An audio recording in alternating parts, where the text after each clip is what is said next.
Casa tomada, de Julio Cortázar. Nos gustaba la casa porque aparte de espaciosa y antigua, hoy que las casas antiguas sucumben a la más ventajosa liquidación de sus materiales, guardaba los recuerdos de nuestros bisabuelos, el abuelo paterno, nuestros padres y toda la infancia.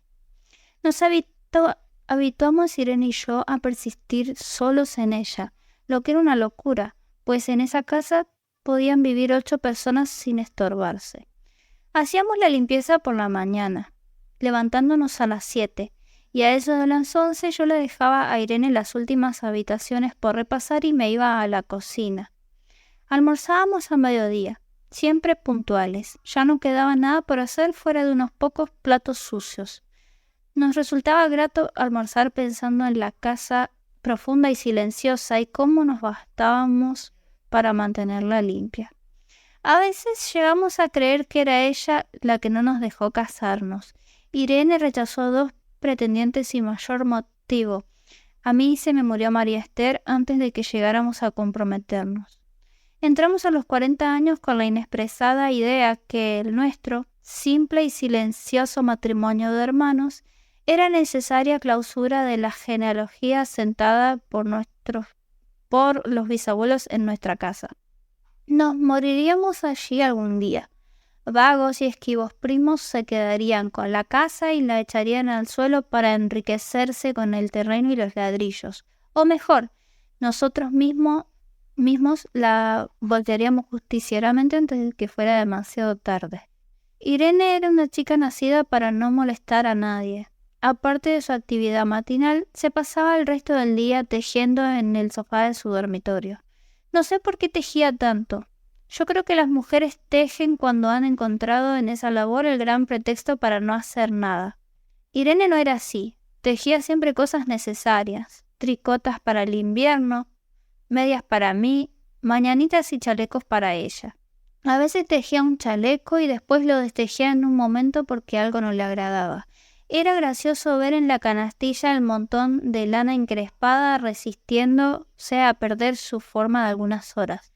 Los sábados iba yo al centro a comprarle lana. Irene tenía fe en mi gusto, se complacía con los colores y nunca tuve que devolver madejas. Yo aprovechaba esas salidas para dar una vuelta por las librerías y preguntar vanamente si había novedades en literatura francesa. Desde 1939 no llegaba nada valioso a la Argentina. Pero es de la casa que me interesa hablar, de la casa y de Irene, porque yo no tengo importancia. Me pregunto qué hubiera hecho Irene sin el tejido. Uno puede releer un libro, pero cuando un pullover está terminado no se puede repetir sin escándalo.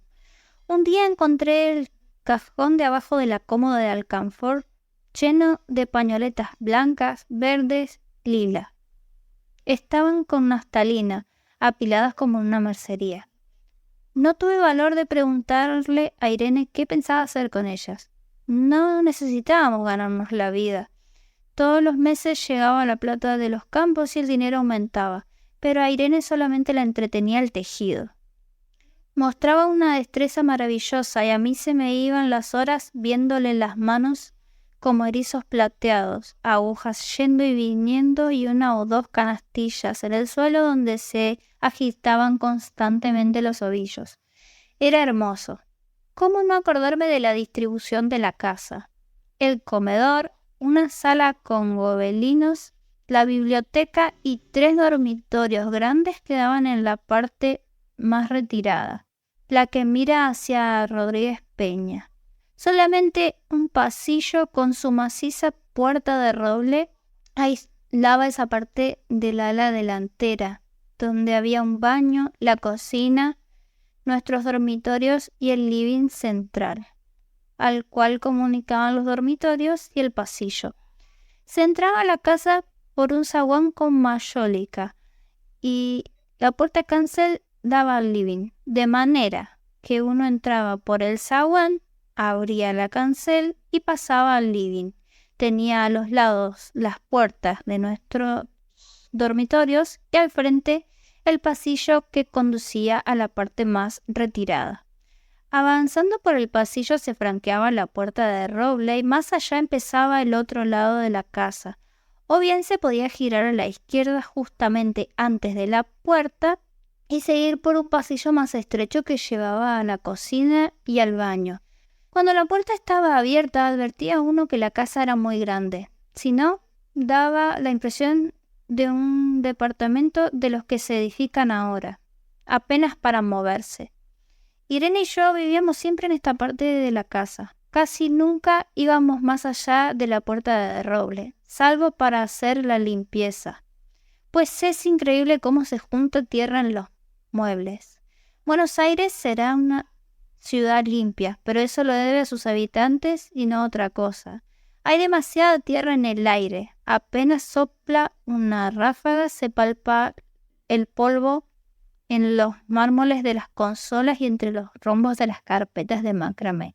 Da trabajo sacarlo bien con plumero. Vuela y se suspende en el aire. Un momento después se deposita de nuevo en los muebles y en los pianos. Lo recordaré siempre con claridad porque fue simple y sin circunstancias inútiles. Irene estaba tejiendo en su dormitorio. Eran las 8 de la noche y de repente se me ocurrió poner al fuego la pavita del mate. Fui por el pasillo hasta enfrentar la entornada puerta de roble y daba la vuelta al codo que llevaba a la cocina cuando escuché algo en el comedor o la biblioteca. El sonido venía impreciso y sordo, como un volcarse de sillas sobre la alfombra o un ahogado susurro de conversación. También lo oí al mismo tiempo, un segundo después, en el fondo del pasillo que traía desde aquellas piezas hasta la puerta. Me tiré contra la puerta antes que fuera demasiado tarde. La cerré de golpe apoyando el cuerpo. Felizmente la llave estaba puesta de nuestro lado y además corrí el gran cerrojo para más seguridad. Fui a la cocina, calenté la pavita y cuando estuve de vuelta con la bandeja del mate, le dije a Irene: tuve que cerrar la puerta del pasillo. Han tomado la parte del fondo. Dejó caer el tejido y me miró con sus graves ojos cansados. ¿Estás seguro? Asentí. Entonces, dijo recogiendo las agujas, tendremos que vivir de este lado. Yo cebaba el mate con mucho cuidado, pero ella tardó un rato en reanudar su labor. Me acuerdo que tejía un chaleco gris. A mí me gustaba ese chaleco. Los primeros días nos pareció penoso porque ambos habíamos dejado en la parte tomada muchas cosas que queríamos. Mis libros de literatura francesa, por ejemplo, estaban todos en la biblioteca. Irene extrañaba unas carpetas, un par de pantuflas que tanto la abrigaban en invierno. Yo sentía mi pipa de enebro y creo que Irene pensó en una botella de espiridina de muchos años. Con frecuencia, pero esto solamente sucedió los primeros días, cerrábamos algún cajón de las cómodas y nos mirábamos con tristeza. No está aquí, y era una cosa más de todo lo que habíamos perdido al otro lado de la casa. Pero también tuvimos ventajas. La limpieza se simplificó tanto que aún levantándose tardísimo, a las 9:30 por ejemplo, nos daban las 11 y ya estábamos de brazos cruzados.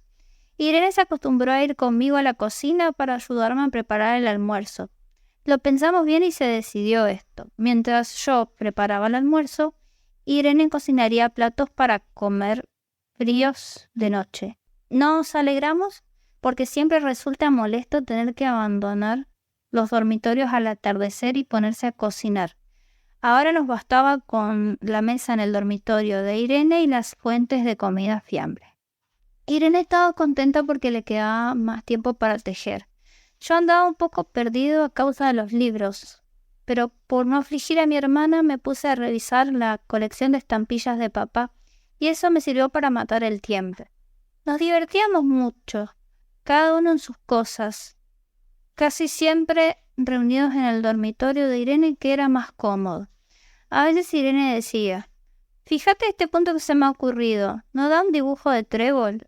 Un rato después era yo el que le ponía ante los ojos un cuadrito de papel para que viese el mérito de algún sello de Eupen y Malmedy. Estábamos bien, Poco a poco empezábamos a no pensar. Se puede vivir sin pensar.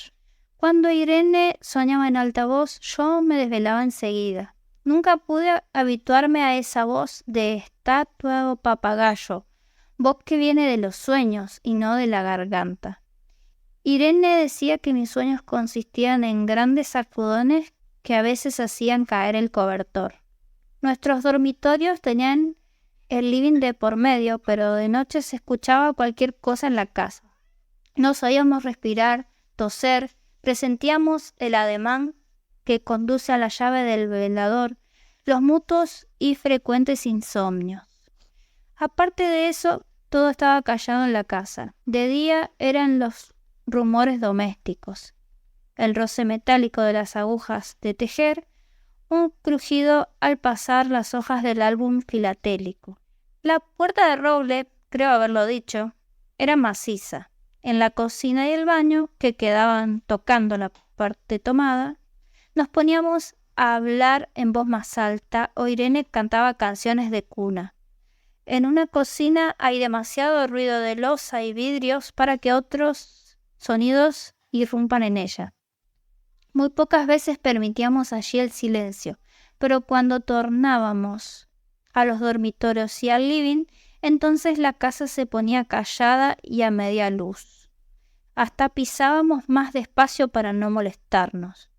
Yo creo que era por eso que de noche, cuando Irene empezaba a soñar en voz alta, me desvelaba enseguida. Es casi repetir lo mismo, salvo las consecuencias.